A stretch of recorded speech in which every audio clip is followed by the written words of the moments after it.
Hello friends, कैसे हो आप सब। तो आज हम एम पी एस 003 का प्रीवियस ईयर का जो क्वेश्चन पेपर है जून 2023 का, उसे हम सॉल्व करने वाले हैं। तो कुछ क्वेश्चंस हैं जो मैंने छाटे हैं इसमें से, यानी कि आपके क्वेश्चन पेपर में से आपका क्वेश्चन पेपर कुछ इस तरीके का दिखाई देता है।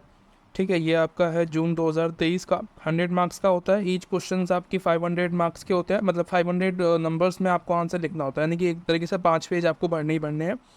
उसके अलावा आप कुछ नहीं कर सकते। देखो, 5 पेज है मतलब 500 मतलब 5 पेज ऐसा मान के चलना है आपको, ज़्यादा नहीं पढ़ने हैं। ठीक है, कि आप सोचने लगो कि नहीं यार थोड़ा एक्स्ट्रा पढ़ देता हूँ, ऐसा नहीं करना है। 5 पेज से एक पेज भी एक्स्ट्रा या एक शब्द भी एक्स्ट्रा आपको नहीं लिखना होता है, इतना काफ़ी होता है हमारे लिए 5 पेज। ठीक है, बट जो क्वेश्चन होंगे आपके वो 20 मार्क्स के होते हैं। जैसे कि ये 20 मार्क्स का है, 20 का है, तो आपको 5 क्वेश्चन करने हैं। ठीक है, 20 मार्क्स के 5 क्वेश्चंस करने हैं आपको। यहाँ पे ये वाला करना है, कोई भी एक आप यहाँ से कर लो, ये वाला कर लो।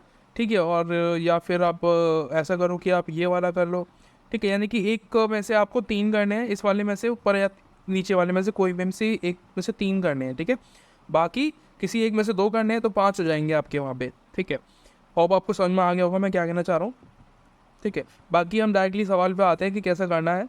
वो ज़्यादा इंपॉर्टेंट है, क्योंकि वो सब तो पता होता है आपको कि भाई कितने आंसर्स, 500 वर्ड्स मतलब 5 पेज, और कैसे कैसे करना है वो सबको पता होता है। लेकिन जो मेन इंपॉर्टेंट जो काम है कि भाई आंसर राइटिंग कैसे की जाए, तो उसकी प्रैक्टिस कैसे की जाए, या फिर हम आंसर कैसे लिख सकते हैं एग्जाम्स में, या हम घर पर प्रैक्टिस कैसे कर सकते हैं उस चीज़ की, तो वो हमें नहीं पता होता है। तो आज जो टॉपिक है हमारा यही है। मैंने काफ़ी सारे क्वेश्चंस आपको कराए हैं जून से। ठीक है, ये काफ़ी सारे क्वेश्चंस हैं आपके अलग अलग। ठीक है, तो इससे क्या होगा, आपको एक अंदाज़ा हो जाएगा कि आप प्रैक्टिस घर पे कैसे कर सकते हो। इससे आपकी जो आंसर स्किल्स है, ठीक है, राइटिंग स्किल्स है, वो इम्प्रूव होगी डेफिनेटली। सबसे पहले जो क्वेश्चन है आपने वहाँ पे भी देखा, जून वाले में मैंने आपको दिखाया था कि भाई विकास के मॉडल पर विभिन्न बहसों पर चर्चा कीजिए। यानी कि जो डेवलपमेंट का जो मॉडल है उसके बारे में पूछ रहा है कि उनकी जो अलग अलग बहसें होती है, उस पर डिबेट्स होती है, उस पर हमें बात करनी है। ठीक है, उसके बारे में बताना है। तो यहाँ पे मैंने एक इंट्रो लिखा है छोटा सा। ठीक है, इतना सा इंट्रो लिखा है, या आप इतना लिख सकते हो। ठीक है, ज़रूरत नहीं है कि आप यहाँ पे पॉइंट बनाओ कि इंट्रो लिख रहे हो आप, वो बचपन वाली चीज़ें हैं, आप कर सकते हो, कोई दिक्कत नहीं है, पर ऐसे ज़्यादा अच्छा लगता है ना एक सीनियर स्टूडेंट की तरह, क्योंकि आप ऑनर्स कर रहे हो, वो सॉरी आप एमए कर रहे हो ना, तो उस हिसाब से जो है थोड़ा आंसर आपका अच्छा लगना चाहिए देखने में। इन बहसों का प्राथमिक ध्यान आर्थिक विकास, सामाजिक प्रगति, सभी के लिए जीवन की बेहतर गुणवत्ता हासिल करने के लिए सर्वोत्तम दृष्टिकोण प्रदान करता है। तो क्या है कि भाई जो डेवलपमेंट, हम ह्यूमन डेवलपमेंट की बात करते हैं, तो ये जो एक मॉडल है, या फिर एक जो ये जो बात है, हम बार बार बोलते हैं कि इस पर डिबेट करते रहते हैं कि भाई क्या होना चाहिए, इसमें क्या नहीं होना चाहिए। तो विकास जो है वो प्रगति, आर्थिक प्रगति और जो सामाजिक प्रगति है, ठीक है, सभी के जीवन के जो बेहतर गुणवत्ता है वो देने की बात यहाँ पे हम करते हैं इस मॉडल के अंदर। ठीक है, विकास का जो मॉडल है इसके अंदर, इसमें कुछ टॉपिक्स मैंने आपको बताए यहाँ पे, जैसे कि आधुनिकरण है ना, सिद्धांत जो है ये क्या कहता है कि भाई तर्क देता है कि विकासशील देश पश्चिमी औद्योगिक देशों के मार्ग पर चलकर आर्थिक वृद्धि जो है विकास कर सकते हैं। बेसिकली आपको पता है आधुनिकरण यानी कि मॉडर्नाइजेशन इसको बोलते हैं। जो यूरोपियन जो कंट्रीज़ है, ठीक है, सबसे पहले उन्होंने डेवलप करना शुरू किया, ऐसा हमने हमने पढ़ा है हमेशा से कि भाई उन्होंने शुरू किया पहले। तो यहाँ पे जो आधुनिकरणवादी सिद्धांत वाले जो लोग हैं, ठीक है, जो ऐसा मानते हैं कि हम लोगों को जो विकासशील देश है उनको ना विकसित देशों की तरह विकास करना चाहिए, और उनके मार्ग पर चल के, जैसे कि उन्होंने किया, औद्योगिकरण को अपनाया, प्राइवेटाइजेशन किया, ग्लोबलाइजेशन किया, उसके आधार पे हमें भी जो है ऐसा करना चाहिए ताकि हम भी विकसित हो सके। ठीक है, उन्होंने तो ये भी किया कि दूसरे लोगों को परेशान किया, है ना, हरासमेंट किया उनको, जैसे कि ब्रिटिशर्स हमारे यहाँ पे आए उपनिवेशवाद के रूप में, हम पे राज किया। तो वो तो एक गलत चीज़ हो गई ना, हम आज के ज़माने में वो सब चीज़ नहीं कर सकते, किसी और का शोषण नहीं कर सकते हम। तो वो थोड़ा जो है ये आधुनिकरण का सिद्धांत है, थोड़ा सा अलग हो जाता है। पर यहाँ पे बात बेसिकली जो है वो ये हो रही है अभी के इस टाइम में, अगर बात करें तो मतलब हमें एलपीजी मॉडल को अपनाना है, सीधी सी बात। ठीक है, यहाँ पे हमें ये याद रखना है। निर्भरता का सिद्धांत बताता है कि भाई जो विकासशील देश है ये विकसित देशों पर निर्भर हो गए हैं। इससे क्या हो रहा है, वो जो विकासशील देश है जैसे कि भारत है, चाइना है, ये गरीब होते जा रहे हैं। इनके अंदर जो लोग हैं ये मतलब बेसिकली देश, कंट्री जो है ये किसी और पे डिपेंडेंट है। तो डिपेंडेंट होने का मतलब क्या है, फिर आप उस पर पूरी तरीके से निर्भर हो कि वो देगा तो खाएंगे, नहीं तो नहीं खाएंगे। इस तरीके का सिस्टम जो है यहाँ पे आपको देखने को मिलता है। उसके बाद बाजार आधारित विकास आपको यहाँ पे मिलता है। इसकी भी एक विचारधारा है। ये क्या कहते हैं कि राज्य की बाजार में न्यूनतम भूमिका हो, यानी कि जो एक तरीके से गवर्नमेंट है उसका कम से कम हस्तक्षेप होना चाहिए मार्केट के अंदर, ताकि जो मार्केट है वो अपने डिसीजन खुद ले सके कि भाई डिमांड के अकॉर्डिंग सप्लाई कर सके। तो वो वाला सिस्टम यहाँ पे आता है। अपनी इकोनॉमिक्स कभी पढ़ी होगी तो आपको थोड़ा बहुत रिलेट करने में दिक्कत नहीं आएगी। मुक्त बाजार निजी उद्यम पर प्रतिस्पर्धा के महत्व पर जोर देता है। बेसिकली यही कि भाई कंपटीशन होना चाहिए, ठीक है, कंपटीशन जो जीतेगा वो विजय रहेगा। तो ये जो बाजारीकरण आधारित विकास है ये कंपटीशन पे और जो गवर्नमेंट है उसकी कम से कम हस्तक्षेप की नीति के बारे में बात करता है। राज्य नेतृत्व विकास, बेसिकली इसमें क्या होता है, राज्य आर्थिक विकास को बढ़ावा देने में महत्वपूर्ण भूमिका निभाती है ना। कि कुछ जैसे कि भाई बाजार को सफलता नहीं मिल पा रही तो उसके लिए कुछ हेल्प कर सकता है कि भाई सार्वजनिक वस्तुओं को वो उसको उपलब्ध कराए, है ना। सार्वजनिक वस्तु मतलब जैसे कि पेड़ पौधे हम बात करते हैं ना, कि जो बड़े बड़े उद्यमी होते हैं ये क्या करते हैं, हमारे यहाँ के जो पर्यावरण होता है उसको मतलब पेड़ पौधे काटते हैं, ताकि जैसे कि अभी सजीव जंगल का आया था तो वहाँ पे क्या कर रहे थे, अडानी ग्रुप्स जो था उनको मिला हुआ था वहाँ पे माइनिंग करने का। बेसिकली क्या कहा गया था कि वहाँ पे कोयले की जो है खदानें हैं, तो उसको निकालने के लिए हमें माइनिंग करनी पड़ेगी। वहाँ पे इतने सारे जंगल जो थे, इतने सारे पेड़ थे, उनको काट दिया गया। तो ये क्या है, जो ये सार्वजनिक वस्तु है ये सबकी है, ये किसी एक व्यक्ति की नहीं है जिसने काट दी, सभी की इस पर बराबर का अधिकार है। लेकिन वहाँ से पैसा कमाने के लिए जो गवर्नमेंट थी उसने उसको दे दिया कि भाई पैसा तो आएगा, एटलीस्ट कहीं से तो पैसा आएगा, तो इसलिए ठीक है। और घरेलू उद्योगों की सुरक्षा जो है ये भी एक इम्पॉर्टेंट टॉपिक यहाँ पे रहता है, ठीक है। उसके बाद SAP, इसमें क्या होता है, आर्थिक नीति है ये एक, ठीक है, आर्थिक नीति है जिसमें कि वर्ल्ड बैंक और जो IMF, ठीक है, इंडियन मिनिस्ट्री फंड कुछ करके इसको बोलते हैं, मुझे अभी याद नहीं आ रहा है, IMF बोलते हैं इसको। विकसित विकासशील देशों में भुगतान संतुलन के संकट को दूर करने के लिए जो है ये बेसिकली होता है। यानी कि जो आप पेइंग करते हैं ना, कुछ सामान आपने खरीदा किसी कंट्री से, तो वहाँ पे पैसा पे करने में दिक्कत आती है कि भाई हमारे पास तो डॉलर्स नहीं है तो हम कैसे पे करें, तो हम वर्ल्ड बैंक के वो जो है हम उससे लोन ले सकते हैं, ठीक है। वो फिर हमें एक तरीके से जो ऐसी मुद्रा है यानी जैसे कि डॉलर्स है उसके रुपये में हमें भुगतान करेगा और हमसे अपनी जो हमारी जो करेंसी जैसे कि रुपया है तो वो ले लेगा उसके बदले में। तो ये जो है इससे क्या होगा, हम किसी और के सामान को परचेज कर पाएंगे, ठीक है। तो ये भुगतान वाली चीज़ें करता है। इसकी आलोचना भी होती है, क्या बोल के होती है कि भाई ये गरीबी और जो असमानता है उसको बढ़ावा देता है, ठीक है। अभी जो है ये हो गया आपका पहला क्वेश्चन, ये मैंने थोड़ा जो है बड़ा रखा था, ठीक है, शायद इसका थोड़ा बहुत और भी है, हाँ ये भी है। इसमें सतत विकास भी आता है, यानी कि आपको पता है विकास करो लेकिन सामाजिक जो पर्यावरण संरक्षण है वो भी साथ में हो, और सामाजिक समानता है वो भी हमें बना के रखनी है सतत विकास के अंदर।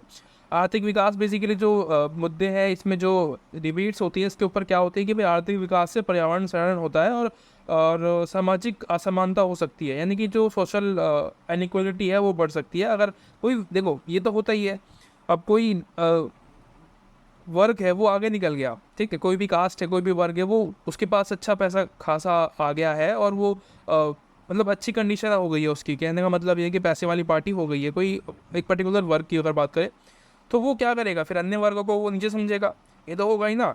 एक वर्ग अगर यहाँ पे वर्ग के आधार पे हम बांटे तब भी होगा, गरीब अमीर में होगा, या फिर कास्ट के आधार पे तो होता ही है हमेशा। अगर वो बंदा कितना भी अमीर हो जाए, कितना भी उसने कुछ कर लिया हो, वो जो कास्ट का टैग है उस पर कभी हटता नहीं है।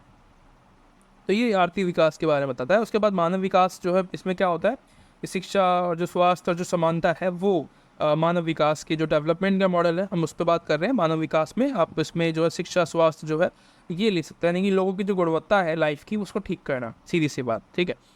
उसके बाद राजनीतिक व्यवस्था को प्रभावित करने वाले कारकों की संक्षिप्त व्याख्या कीजिए। तो राजनीतिक व्यवस्था को क्या है बेसिकली, इसमें जो पॉलिटिकल हमारे जो सिस्टम होते हैं उसको प्रभावित करने वाले कुछ रीजंस होते हैं, ठीक है। इसमें कुछ कारण मैंने यहाँ पे बताए हैं, जैसे कि उपनिवेशवाद की विरासत। हमें ना देखो हमारा जो इंडिया है इसकी जो पॉलिटिक्स है ये डिपेंड करती है, हमारे काफ़ी सारी चीज़ों को देखने के बाद हमारे पॉलिटिक्स बनी है, ठीक है।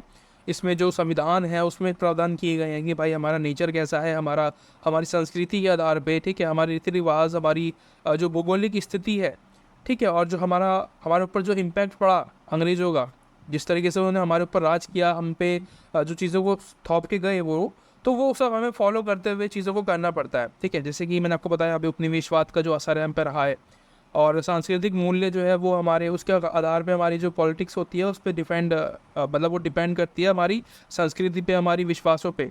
और जो हमारा इतिहास है वो भी कुछ ऐसा ही रहा है, युद्धों वाला और ब्रिटिशर्स वाला क्या उपनिवेशवाद था, तो ये भी इस पर हमारी जो पॉलिटिक्स है इस पर असर पड़ता है, ठीक है। हमारे संविधान में वो सब चीज़ें दिखाई देती है। और आर्थिक विकास का जो स्तर है वो भी आपको देखने को मिलता है। सामाजिक असमानता अशांति राजनीतिक अस्थिरता को जन्म देता है। ये भी है जो आर्थिक असमानता है, ठीक है, और जो अशांति है ये क्या करती है, ये राजनीतिक अस्थिरता, यानी कि इसमें आपको फिर युद्ध देखने को मिलता है बार बार, है ना। जैसे कि बांग्लादेश में हुआ, ठीक है, ये क्या है, राजनीतिक अशांति है। लोगों ने वहाँ पे क्या है, अस्थिरता फैला दी, राजनीतिक अस्थिरता, कि भाई हमें जो भी वहाँ की जो प्राइम मिनिस्टर है हमें नहीं चाहिए, ठीक है। जनसंख्या वृद्धि की जो है ये भी बड़ा इंपॉर्टेंट रोल प्ले करता है किसी भी देश की राजनीति में प्रभाव डालने में। आयु संरचना होती है, विदेशी हस्तक्षेप जो है ये भी बहुत ज़्यादा इंपॉर्टेंट रोल प्ले करता है। और वैश्विक राजनीतिक गठबंधन होता है। प्राकृतिक संसाधनों की जो है उपलब्धता भी हमारे लिए जो है बहुत ज़रूरी होती है।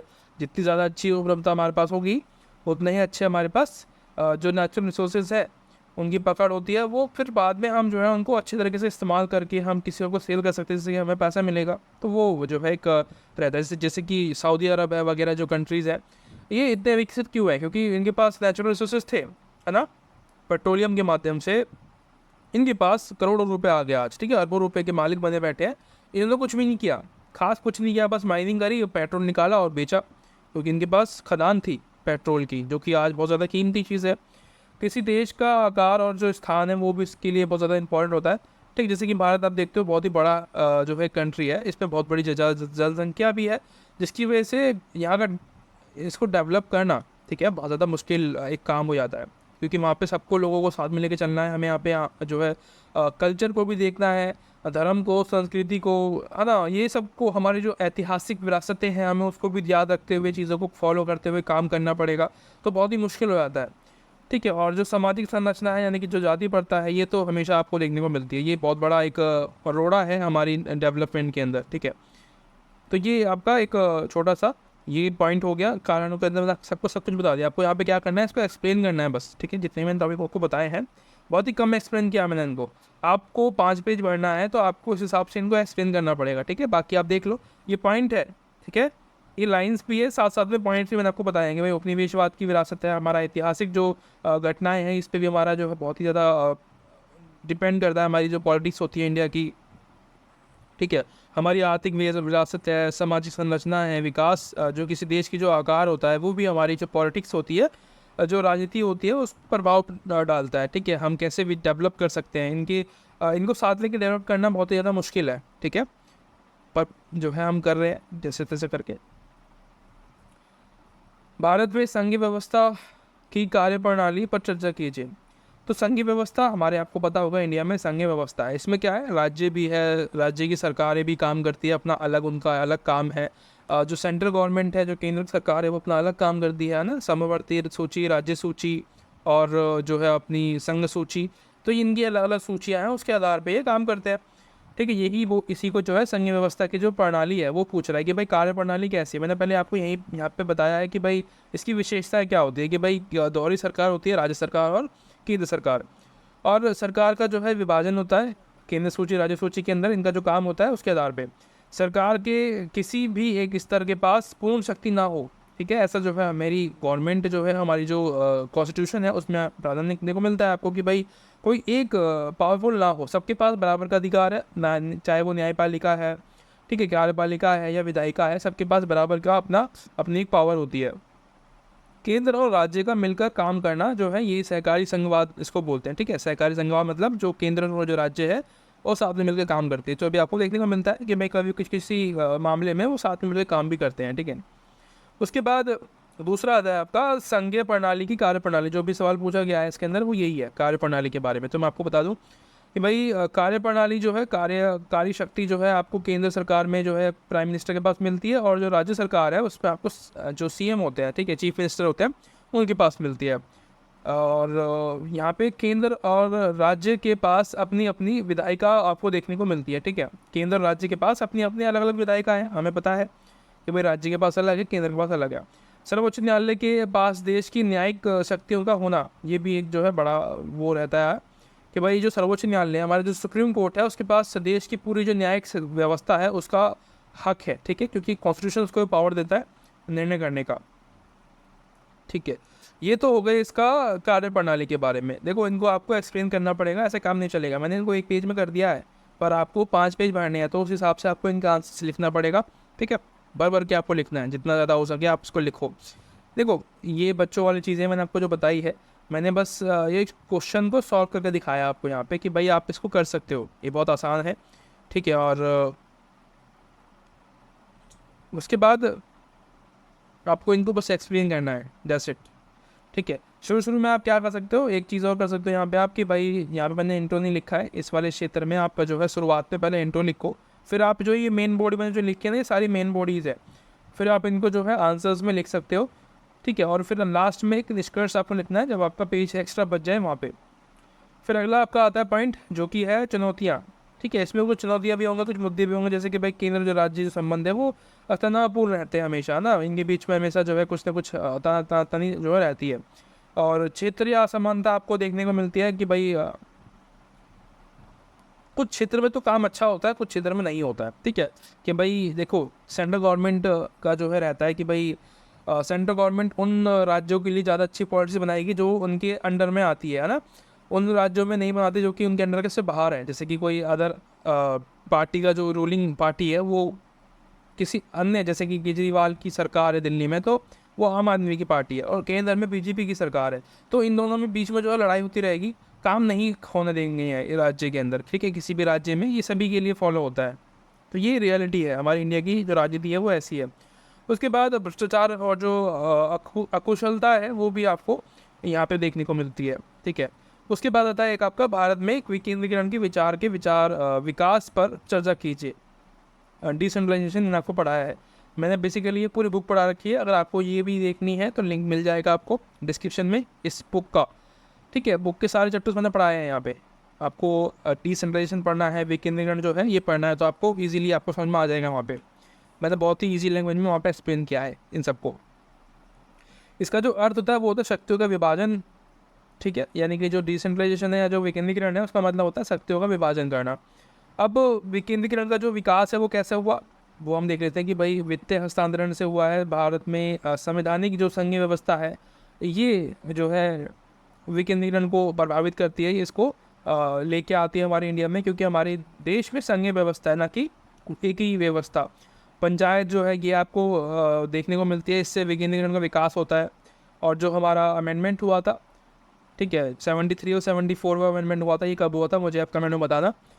और स्थानीय समुदायों का सशक्तिकरण करना, ये भी जो है क्या करता है कि भाई विकास करता है विकेंद्रीकरण का। इसके जो सकारात्मक प्रभाव है वो है मजबूती लेके आता है ये लोकतंत्र में, और बढ़ती हुई जो दक्षता है उसको बढ़ाता है। बेहतर शासन आपको देखने को मिलता है, समावेशी विकास देखने को मिलता है, गरीबी जो असमानताएं हैं वो कम करता है, क्या विकेंद्रीकरण।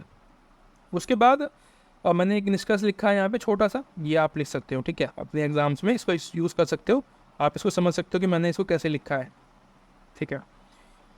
उसके बाद आपका एक लास्ट सवाल आता है वो है मानव विकास, है ना, ह्यूमन डेवलपमेंट जो है बुनियादी जो हमारी जो मिनिमम रिक्वायरमेंट होनी चाहिए एक डेवलपमेंट ह्यूमन डेवलपमेंट के लिए, वो क्या है कि भाई आपकी भोजन आपको मिले, ठीक है, आपका घर हो, आपके पास अच्छा पानी हो पीने के लिए, रोज़गार हो, पर्यावरण हो, प्रदूषण रहित पर्यावरण हमको मिले, समानता हमको मिले, शिक्षा हमको मिले, स्वास्थ्य हमको मिले, ये सभी जो है न्यूनतम आवश्यकता के अंदर आता है। उसके बाद दृष्टिकोण जो है इसके जो लाभ होते हैं ये है कि ये उन लोगों तक भी पहुंच पाता है जिनकी पहुंच यहाँ तक नहीं है, ठीक है। और ये सभी स्तर के जीवों को मान्यता देता है और सतत विकास के लिए जो है आधार प्रदान करता है। और ये व्यवहारिक है जिसे प्रयोग किया जा सकता है, ठीक है। तो ये इसके जो है एक इसके लाभ होते हैं, ठीक है। उसके बाद चुनौतियां हैं इसके अंदर, जैसे कि स्थिरता बनाए रखना, ठीक है। अब वित्तीय जो है आपको पैसे चाहिए होता है ना हर चीज़ के लिए, तो यहाँ पे दिक्कतें होती है, ठीक है। और जो महिलाएं हैं, जो बच्चे हैं, जो बुज़ुर्ग हैं, इनकी ज़रूरतें पूरी नहीं हो पाती है क्योंकि पैसा नहीं हो पाता है। और संसाधनों की जो कमी है वो भी आपको देखने को मिलती है।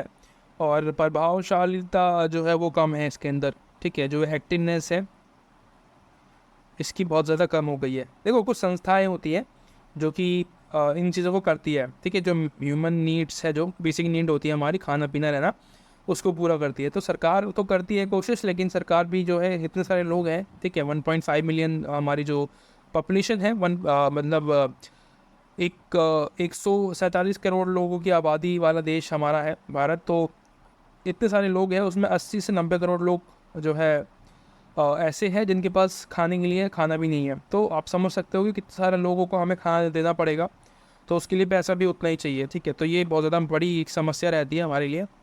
बाकी मुझे बताना कमेंट करके कि आपको वीडियो कैसी लगी, ठीक है। अगर आपको वीडियो अच्छी लगती है तो आप मुझे सब्सक्राइब वगैरह कर सकते हैं, लाइक कर सकते हैं, ताकि मैं आगे वाली वीडियोस लेके आऊँ तो आपको मिल जाए सबसे पहले, ठीक है। Bye bye, thank you so much for watching. मिलते हैं अगली वीडियो में।